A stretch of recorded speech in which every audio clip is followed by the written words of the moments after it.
நீங்க நினைக்கிறீங்க இப்ப போயிட்டு இருக்க இந்த சூழ்நிலை, இந்த பணம் இல்லாத நிலைமை, ஒரு மாதிரி அவமானப்பட்டு இருக்கிற நிலைமை, இதெல்லாம் பிசாசு தானே கொடுக்கிறது.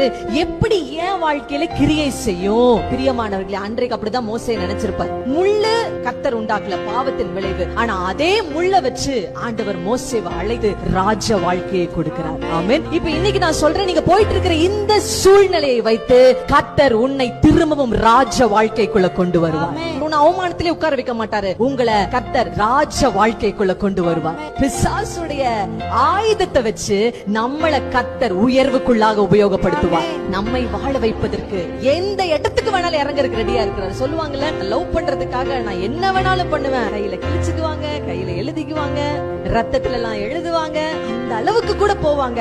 ஆனா அதுக்கும் மேல என் அப்பா என்ன தெரியுமா பண்ணுவாரு? பிசாசு என்னை அழிக்கணும்னு உபயோகப்படுத்துகிற ஆயுதத்தை வைத்து என்னை உயர்த்தி காண்பிப்பார். ஹல்லேலூயா.